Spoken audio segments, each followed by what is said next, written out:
चौधरी वीरेंद्र सिंह 2 अक्टूबर को हरियाणा के लोगों की भावना के अनुसार कोई भी बड़ा फैसला ले सकते हैं। नमस्कार दोस्तों, द एयर न्यूज़ में आपका स्वागत है। दोस्तों, मेरे साथ आज सुरेंद्र ढूल जी हैं और लगातार कलायत से तैयारी भी कर रहे हैं। वीरेंद्र सिंह के साथी हैं जी। स्वागत है आपका द एयर न्यूज़ में। धन्यवाद मनदीप जी, मेरी तरफ से एयर न्यूज़ के सभी दर्शकों को नमस्कार जी ढूल साहब, काफ़ी दिनों बाद बातचीत हुई है।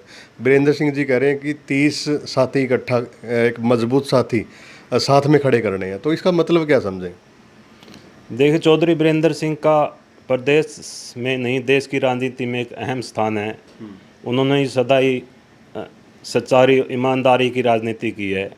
और जहाँ तक 30 साथियों को चुनाव लड़वाने की बात है, इस बात को किसी भी राजनीतिक दल ने हल्के में नहीं लेना चाहिए, क्योंकि हम वीरेंद्र सिंह के साथी संगठन की ओर से 2 अक्टूबर 2023 को जींद में एक बड़ा आयोजन करने जा रहे हैं, जिसमें कम से कम मेरा मानना है 50,000 से ऊपर की संख्या के टारगेट की तैयारी को हम पूरा कर चुके हैं। और अभी हमारे पास 20 दिन का समय है और इसको हम और भी आगे लेके जाएंगे जी। तो तैयारियां किस प्रकार से की जा रही हैं? डोर टू डोर किया जा रहा है या फिर हल्का वाइज मीटिंग हो रही है, डिस्ट्रिक्ट वाइज हो रही है, कैसे?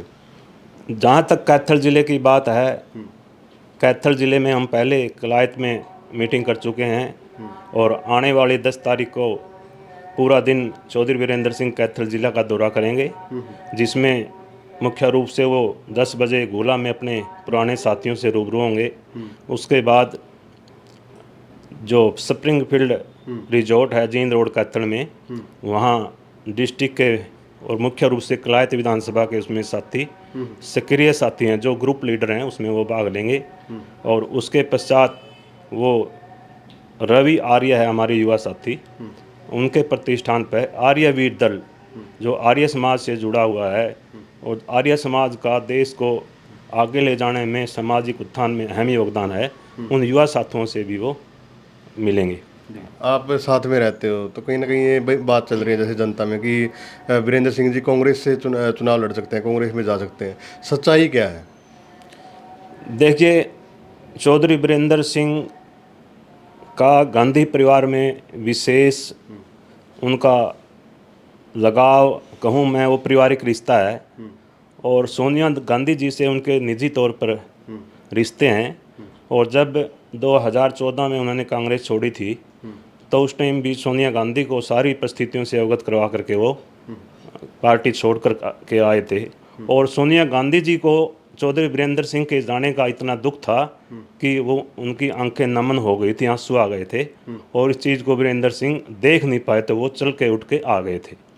और जब भारतीय जनता पार्टी ने, मोदी जी ने उनको केंद्र सरकार में कैबिनेट मिनिस्टर बनाया, तो उससे पहले उन्होंने चौधरी वीरेंद्र सिंह को बुलाया चाय पे, और चौधरी वीरेंद्र सिंह ने मोदी जी को ये बात बताई भी मेरा गांधी परिवार से विशेष रिश्ता है और मैं 40 साल से कांग्रेस में रहा हूँ और मैं गांधी परिवार के प्रति एक भी कोई शब्द गलत तरीके से या कोई प्रतिकूल टिप्पणी नहीं करूँगा।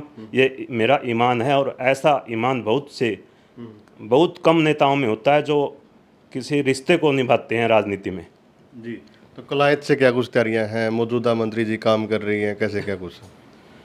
देखिए, कलायत विधानसभा क्षेत्र है, जैसा कि आप सभी जानते हो। वीरेंद्र सिंह का कलायत से शुरू से लगाव रहा है, चाहे वो हिसार पार्लियामेंट्री का एक हिस्सा था। उस टाइम भी चौधरी वीरेंद्र सिंह को अच्छे वोट मिले थे, लोगों से जुड़े हैं। और उनके साथियों ने, बलदेव वाल्मीकि हो चाहे धर्मपाल शर्मा हो, यहाँ से कई चुनाव लड़े हैं। और 2019 में भी मेरे लिए भी चौधरी वीरेंद्र सिंह ने प्रयास किया था और नहीं सफल हुआ, तो फिर भी हम पार्टी के साथ खड़े थे चौधरी साहब के आदेश पे। और जहाँ तक 30 साथियों को चुनाव लड़वाने की बात है, तो कैथल ज़िले में कलायत उनकी प्राथमिकता है। कलायत। तो आपकी क्या कुछ तैयारियां हैं? देखिए, हम 15 साल से चौधरी वीरेंद्र सिंह से सामाजिक तौर पर जुड़े हैं और पारिवारिक तौर पर जुड़े हैं, लेकिन मैंने ये सोचा भी अगर राजनीति में आना है तो दोनों काम इकट्ठे नहीं हो सकते, सरकारी सेवा भी और राजनीति भी। तो इसलिए मैंने अपनी 22 साल की सेवा पूरी करने उपरांत स्वैच्छिक सेवानिवृत्ति ले ली और ये जो 10 तारीख का हम कार्यक्रम कर रहे हैं इसमें अपने साथियों से हम विचार विमर्श करके 10 तारीख को आगामी रूपरेखा की घोषणा करेंगे। जी। और एक मास्टर से राजनीतिक एक नेता के तौर पे आप आए हो, तो ये सफ़र कैसा रहा? जैसे आपने कहा कि 22 साल मास्टरी भी की है बीच में। देखिए, मेरा मानना ये है कि जो कोई भी काम जो आप करते हो, एक तो होता है प्रोफेशन व्यवसाय और एक होता है उसका रोजगार की दृष्टि से। उसमें फ़र्क ये है, वो जो व्यवसाय चुनते हो आप अपनी इच्छा से, उसमें मन लगा करके आदमी काम करता है और एक अपनी रोजी रोटी चलाने के लिए आदमी रोजगार की तलाश में कोई नौकरी करता है या कुछ वो करता है। उन चीज़ों में बहुत फ़र्क है। तो मेरा तो मानना यही है, जो भी युवाओं को भी मेरा ये संदेश है, जो भी आप व्यवसाय चुनो अपनी रुचि के अनुसार चुनो ताकि जीवन भर उसमें कहीं भटकना ना पड़े। और मैं एक छोटा सा उदाहरण आपको देता हूँ। एक दिन मुख्यमंत्री जी ने मेरे को बुला लिया दिल्ली चंडीगढ़ रेजिडेंस पे और काफ़ी लंबी चर्चा हुई। तो बीच में ये भी विषय आया, भाई मैं सरकारी सेवा में हूँ अध्यापक, हालांकि उनको पता था पहले ही। तो मुख्यमंत्री जी मेरे को कहने लगे, भाई सुरेंद्र जी, बच्चों को ऐसे पढ़ाओ कि याद रखें कि ये बच्चे सुरेंद्र ढुल के पढ़ाए हुए हैं। मैंने कोशिश भी की, लेकिन मतलब जहाँ मेंटलिटी राजनीति की ओर दौड़ती है और एक तरफ अध्यापन है, तो उस चीज़ दोनों जो रास्ते थे उनमें से मैंने अध्यापन को छोड़ करके राजनीतिक क्षेत्र में जाना उचित समझा। इसलिए मैंने आपकी रुचि ज़्यादा राजनीतिक उसमें थी। तो 10 तारीख के लिए आप क्या कुछ कहोगे कैथलवासियों से, क्या अपील करोगे? देखिए, 10 तारीख को हमको ये भीड़ की दृष्टि से नहीं, हम अपने साथियों को जो वीरेंद्र सिंह के साथी हैं, चाहे वो किसी भी पार्टी में हैं या किसी भी सामाजिक संगठन के व्यक्ति हैं, कोई 50 साल से जुड़ा हुआ है, कोई 10 साल से जुड़ा है, कोई 2 साल से जुड़ा है, चौधरी साहब अपने किसी साथी को नहीं छोड़ते, वो उनका पूरा मान सम्मान करते हैं। वो चौधरी साहब ये अपने साथियों से मिल करके अपने ये 2 अक्टूबर की जो रैली है मैं होने जा रही है, इसका निमंत्रण देने के लिए आ रहे हैं।